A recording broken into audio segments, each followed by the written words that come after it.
Hey folks, how's it going? How's everybody?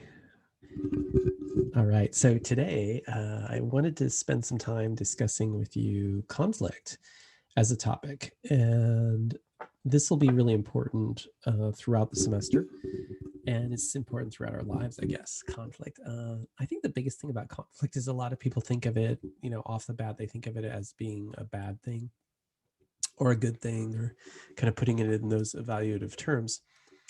And we tend to move away from that for the most part. Conflict within itself is not necessarily good or bad. It's really the way that the conflict is carried out that becomes the issue. And, different people handle conflict in different kinds of ways. And so, depending on your approach, the approach can be appropriate for the situation and your goals, or maybe not. And question comes up is retrospectively, after you've had time to contemplate it, would that have been the style that you would have used, really, more than just saying conflict itself is good or bad? Because usually what conflict is most of the time is just people disagreeing about how to reach a goal, not disagreeing about the goal itself. There are exceptions to that, but generally speaking, that's what most conflict is.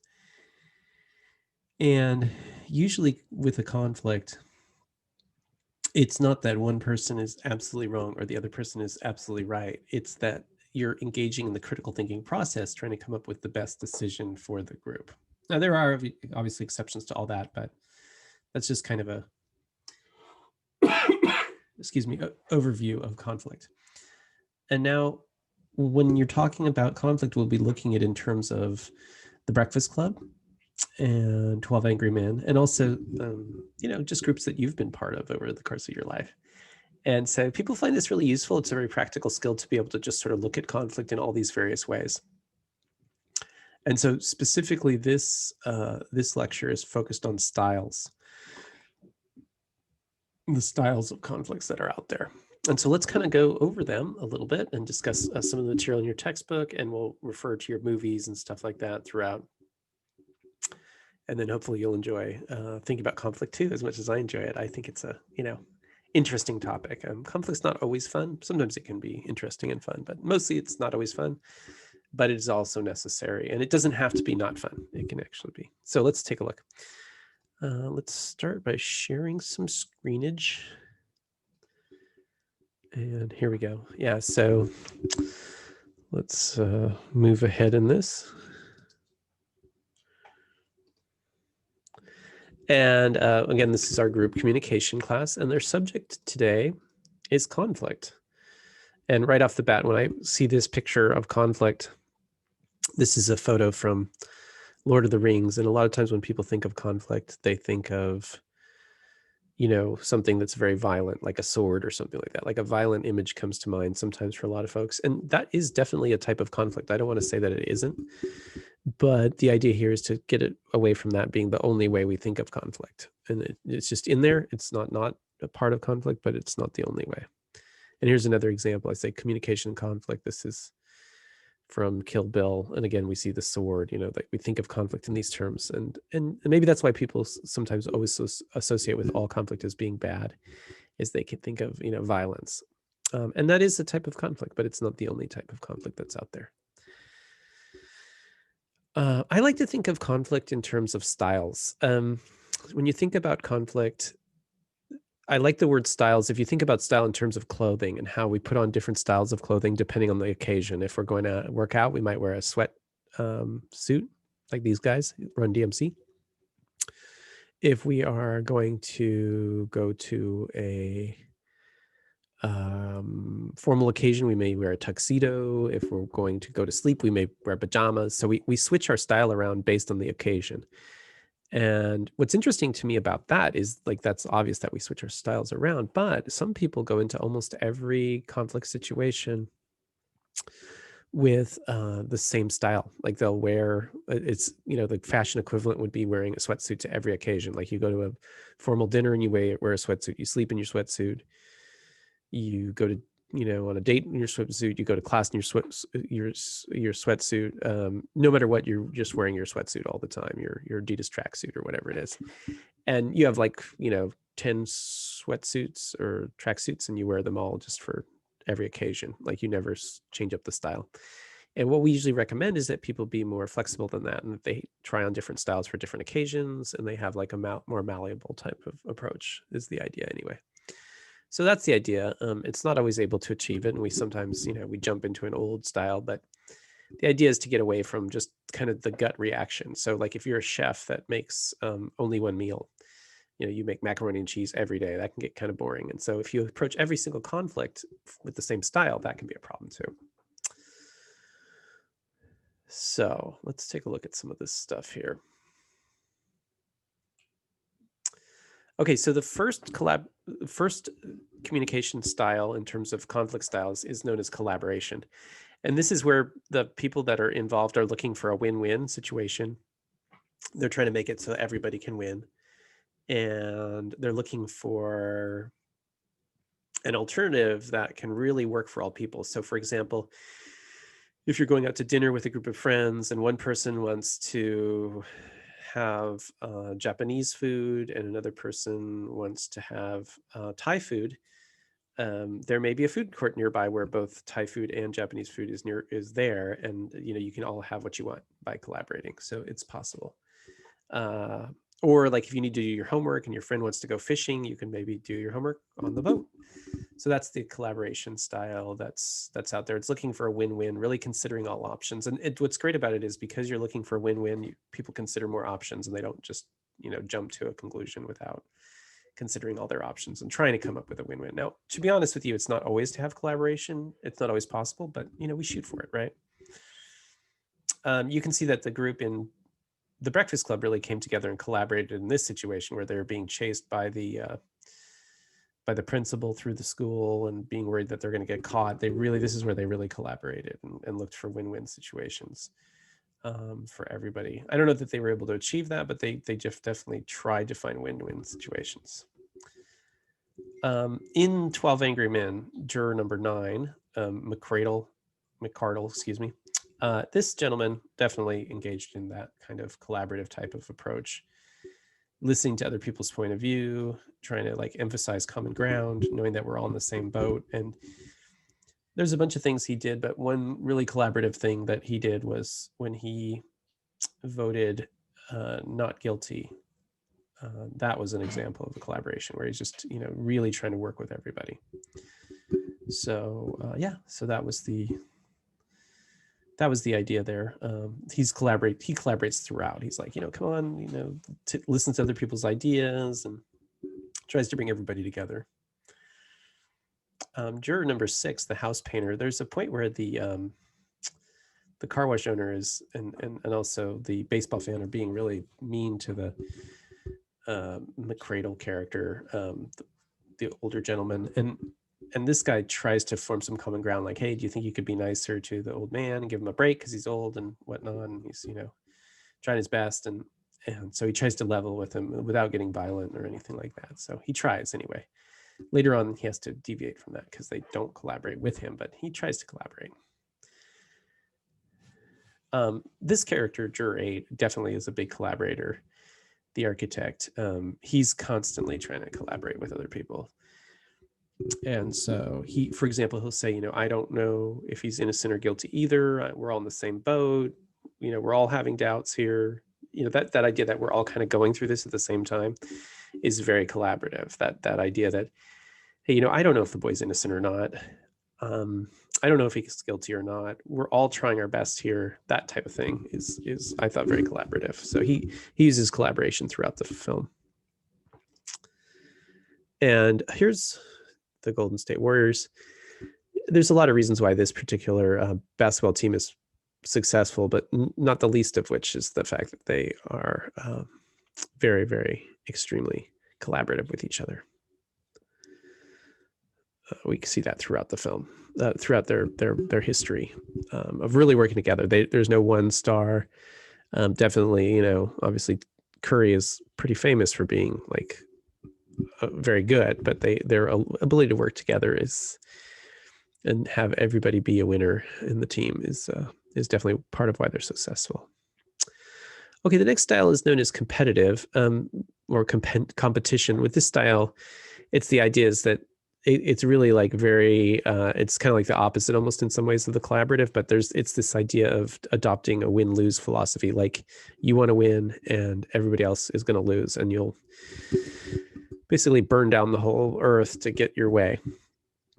And not mistakenly, the vice principal from The Breakfast Club is right there as an example of this. He is, the ultimate competitor. He meets almost every conflict, at least with the students anyway, with a competitive thing. He tries to one-up people. He calls people names. He yells. He insults people. He's really into it, and he wants to win at all costs. And I'm not saying that this style doesn't work in some circumstances or isn't necessary, but in his situation, I don't know. Like we talked about in our forums, there are a lot of other alternatives he could have chosen. And then he's of course met his match with John Bender, the stoner. This guy also, name calling, yelling, always trying to get the upper hand on people. Definitely not really concerned about like the future of the relationship or trying to smooth things over in any way. Just constantly trying to, compete is his way. And then interestingly enough, like during a lot of their battles, the vice principal will escalate him, and so the conflict escalates and escalates and escalates, because as soon as one person says one thing, the other person says another, and the conflict just keeps escalating as they keep going. And that's like a big part of what happens with this particular group. They just have to basically escalate everything. And it's crazy how bad it gets to the point where they're going to be spending every weekend together in detention. And so a lot of times if people don't take the higher ground or meet competitive with competitive, you get more and more competitive, and it can actually result in violence sometimes. Or just in this case, like just every weekend they'll be together doing this detention because it's been set up that way by them. So they keep escalating it and meeting each competition with another competition. Name calling leads to more name calling. Yelling leads to more yelling. So that's pretty common in this style. And it even gets to violence over nothing. Like ask me about my thesis topic one more time, being threatened with a gun just over, like, for example, a term paper, this is escalating to violence very quickly. Here's one of my favorite examples. This is the Cash Me Outside girl. If you're not familiar, she was a junior high student that went on a talk show in the United States with, I think it was Dr. Phil, and basically, I guess an audience member looked at her wrong, and so she started threatening them with violence. She said, "Cash me outside. How about that?" Which is basically her way of telling people that they should come out into the parking lot and have a fist fight with her.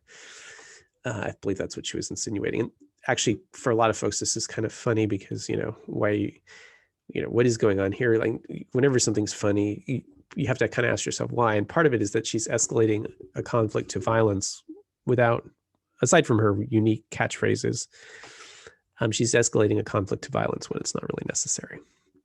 And so that's kind of humorous to people because they aren't really expecting it, and it's kind of over the top. So that's the Cash Me Outside girl. It's a good example. If you get a chance to watch the YouTube video about her, just type Cash Me Outside girl into YouTube and you can see an example of someone resorting to violence and competitive strategies without ever considering other ways of doing things. She fights with her mom. She fights with Dr. Phil. She fights with the other audience members who have, I guess, looked at her wrong, but that kind of thing. And part of this style is ultimatums, and this is taken from the TV show Seinfeld, if you've ever seen it. And there's a soup server that basically, if you make one little mistake ordering your soup, he will he'll make sure you don't get any soup. No soup for you, from Seinfeld. And part of the hallmarks of this competitive style is raising your voice and yelling.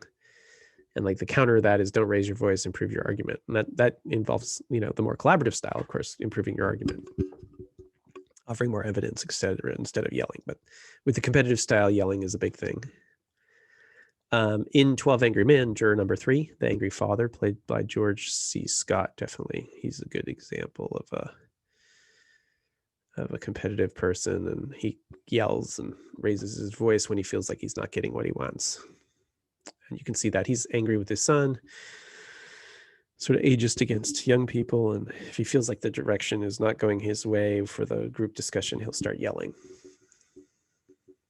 And then juror 10, the car wash owner, he's the gentleman on the right here. Some people call him the bigoted character, or the man with the cold. He definitely like yells when he doesn't get his way, or calls names, all that kind of stuff. Accommodation is when you let the other side get their way. This is a example from a movie with Jim Carrey, and you might recognize Zooey Deschanel from The New Girl, where he becomes the yes man and he says yes to everything. The accommodation is just saying yes to everything. You have to make sure that you're not resentful, though, and make sure you're willing to carry through on that plan as well.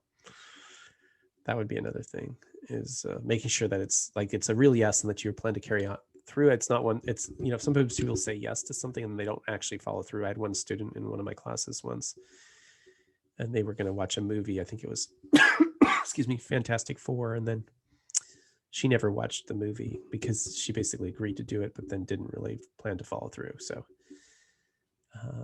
that can be a problem. That's more of an avoidance thing in her way. I mean, at first it seemed like accommodation, like she was just kind of saying yes to be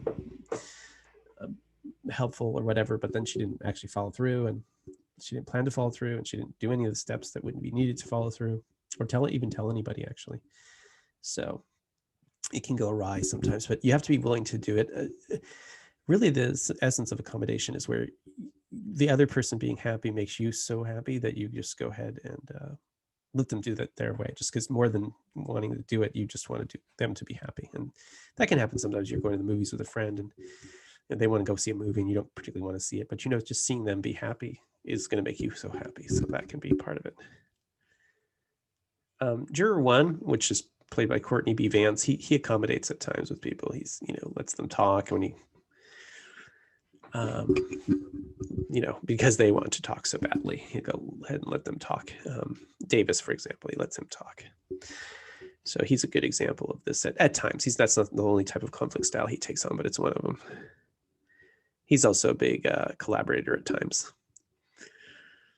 Okay, next up we have the avoidance style. This is the style where people avoid conflict. Basically, they'll change the subject or walk out of the room or run away or not show up. Actually, like a modern version of avoidance is to just like ghost the person, not return any of their text messages, not return their phone calls, not accept any, that kind of thing is another way to avoid it. Sometimes people agree to things that they don't plan to follow through on, which is avoidance.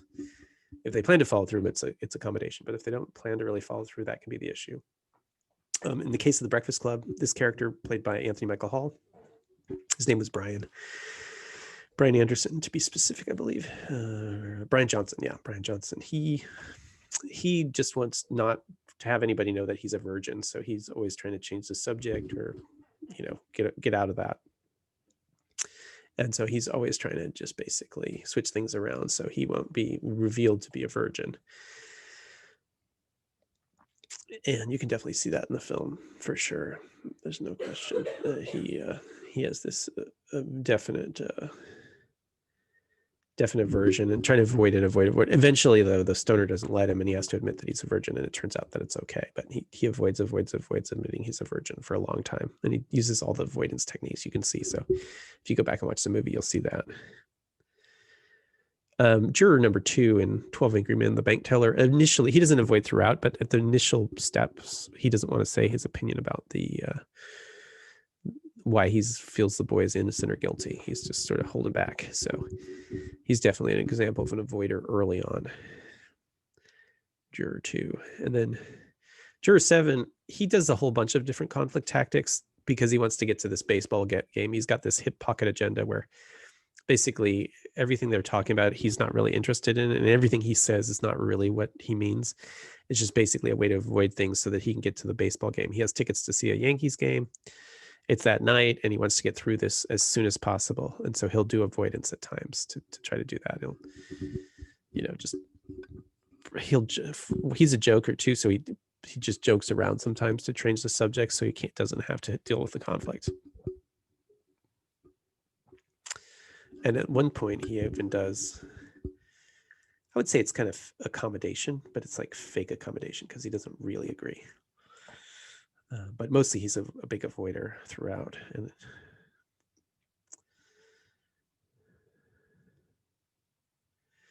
all right, the next style is the compromise style. And with the compromise style, basically both sides give up a little is the idea. This style is really popular. A lot of people, a lot of times, I ask them about how they like conflict and how do they like to approach conflict, they'll mention compromise, which is that both sides give up a little and both sides get a little. And this is a great style. And actually, I don't want to say anything negative about it, really. It's a good style. It does work. You give up a little, and the other side gives up a little, and you get a little, and the other side gets a little. And it's sort of like, you find something that works for everybody in a way. But you're also giving up. So it's not like collaboration where everybody's winning. You're also giving up quite a bit. And so this is a lot of times the only option that's out there, and that's fine. However, sometimes people compromise when they really don't need to. So for example, if you're putting together the tiles in a bathroom, and sometimes people, you'll have one set of roommates that wants blue and another one that wants green. And so, they're both, not happy. And so they go with orange, for example, and because that's the style that nobody hates. So everybody's giving up a little. They don't hate it. They don't love it. They're giving up a little. But then they don't ever consider that they could actually make the tile in the bathroom or the kitchen or whatever it is yellow, which is something that everybody agrees to because they were just rushing to compromise. So compromising isn't bad necessarily, but it can be. And it's not bad per se. It's actually never bad, really, for the most part. But it can be not the best style if people are going to compromise and giving up a little, and everybody has to give up a little. When you can collaborate and have a win-win for all. Having said that, a lot of times you can't collaborate. It's not possible. It's not possible to find a win-win for all. So compromise is a really good choice. And a big compromiser is definitely Hunter Pence. Let's see what else. Oh, Juror 8, the architect. Yeah, he compromises throughout the film. One obvious situation is where he gives up a little and they give a little. Is they're reenacting how long it would take the witness, that's an old man, to walk from point A to point B in his apartment to potentially see the crime. And he wants to reenact it, which some of them don't want him to do. But while he's reenacting it, they want him to reenact it more realistically and walk a little faster. So he agrees to walk a little bit faster. And that was a good example of a compromise. Because he's getting to do his reenactment, but he's giving up walking at the rate that he thinks the old man was walking. So that was a good example of a compromise there. Also, earlier I had said this was accommodation in my other video, but I'm wondering about it. There's a point where he says that he will vote not guilty if everyone else continues to stay not guilty. And if any one person anonymously says, he will vote guilty, excuse me, if he will vote guilty if everybody else is unanimous about being guilty, about the defendant being guilty. And he doesn't want to do this really, but he agrees to do it if everybody's unanimous. However, he says if even one person switches and they have a private ballot there, then they're going to stay and talk for at least an hour. So he sets up this realistic compromise, and I think it's more a compromise because what he's giving up is he's giving up the definite opportunity he has to prolong the discussion, which, he has quite a bit of power there at that point to get them to talk at least for an hour. It's a person's life, and they've only been there for an hour, and they really don't want to spend more time there. So I guess what he's giving up is he's risking the chance that everybody will be unanimously voting guilty. And what they're giving up is having another vote, because they didn't want to have another vote. They just wanted to basically vote guilty and move on. No more discussion, no more. They didn't really want to do an anonymous ballot whereby, if it went that one person said not guilty, they would have to stay and discuss it more. So they're both, I think the key here with the compromises, both sides are giving up a little, and in that situation I think there is that. There's a little bit of an argument here that it could be considered accommodation, but he was giving up something and they were giving up something. So to me it seems like it's compromise because each side is giving up a little bit. All right. And obviously big compromiser would be in the Breakfast Club, Carl. He's like, okay, you can, you can, I don't know if, I'm not sure if what ended up happening, but he says, I won't report you looking at the confidential files if you give me $50. So each side gives up a little. I don't know that he gave him actually $50. That could have been a joke, but if that's taken at face value, it's a good example of a compromise. So those are our styles then. The conflict styles are collaboration, competition, accommodation, avoidance, and compromise. Those are the styles that are out there. Collaboration is where you look for a win-win and everybody tries to win and look for, common ground. Competition is like the kind of win-lose attitude, like the person that's fighting wants to win and they'll let the other person lose and maybe even do this scorched earth thing just to get their way. Sometimes they win the battle but lose the war, though. It doesn't always work for people. Accommodation is when you let the other side get their way, but of course you have to be willing to follow through on it. That's really important. And it has to be genuine, because if you're not willing to really follow through on it, it's not really accommodation. It becomes avoidance then. And if you're super resentful, I don't know that it's accommodation either. I guess it could be, but that's not really being resentful means that sometimes the resentment will come out later in competition. So accommodation means you're really just so happy that the other person got their way that you let them have their way. And then avoidance is avoiding the conflict. This could be, avoiding text messages, avoiding emails, just not responding, not coming to meetings, or, when you come, change the subject, or being very quiet. All those things are avoidance. Like the classic avoidance is to talk about baseball in the middle of a discussion, not about baseball, just to change the subject. And then compromise, like each side gives up a little. This is like kind of the classic, like, let's find something where we both lose a little. You want to go to pizza and I want to go to have Chinese food, but we'll go get burritos because that's something we both don't hate. That's the idea of compromise. So anyway, study those different styles and become familiar with them. You're going to be looking at 12 Angry Men in terms of this, and also eventually your own groups that you're a member of outside of class. So yeah, that's all good. And and then extending the metaphor of conflict styles a little bit. The question comes up is like, when you're in a conflict situation, knowing the most important thing to know is that you do have a choice, that you have that choice. A lot of times people feel like they don't have a choice and they just go for that, knee-jerk reaction, like slamming doors or whatever they learned in their family. They just always keep doing the same. But the idea is to remind you that you get to choose. You get to choose whether or not you wear a tracksuit. So the question comes up whenever you're in a conflict situation, what style will you use? And that you have the choice. And your response can be depending on the occasion. If it's an occasion that calls for a tuxedo style-wise, you'll wear a tuxedo. If it's an occasion that calls for a certain conflict style, like collaboration or avoidance or accommodation, you'll choose that style. So you're malleable, you're adaptable, you're willing to switch things up and adjust to the situation. You're flexible. You might wear something like this if it's the right occasion. You might wear something like this if it's the right occasion. You might wear something like this if it's the right occasion. You get to switch your style up depending on the occasion.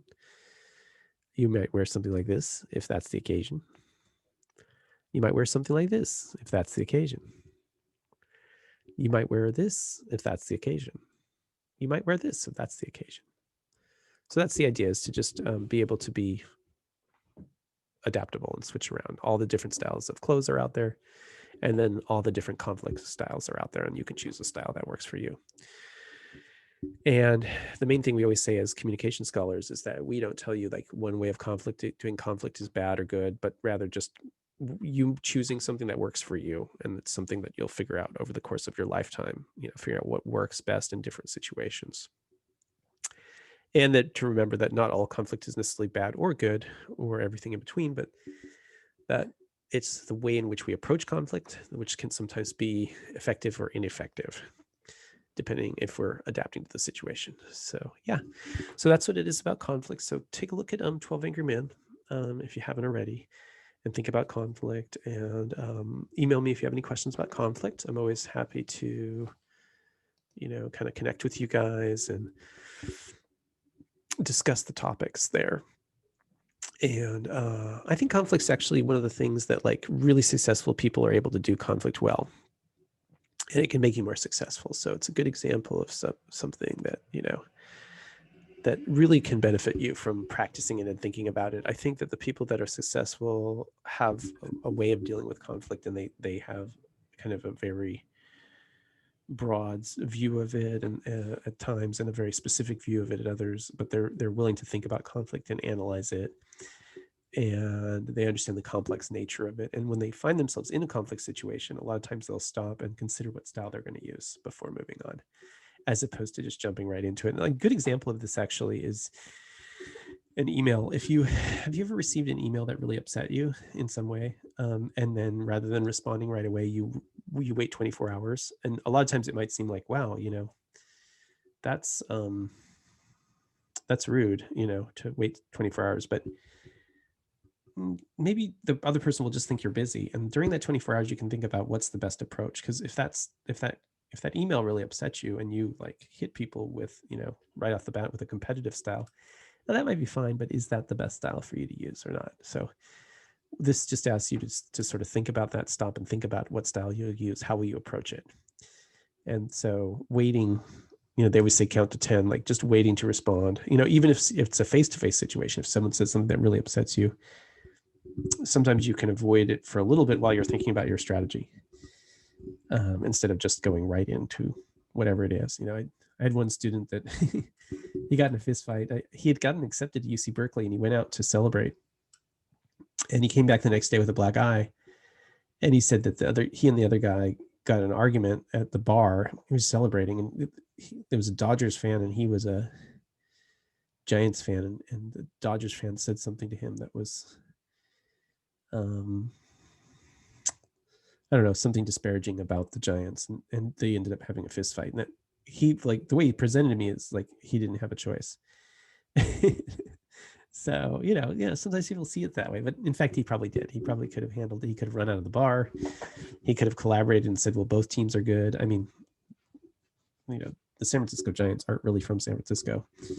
So it's not really personal if you think about it. Most of the San Francisco Giants like grew up somewhere else and are playing, because they've been traded onto the team.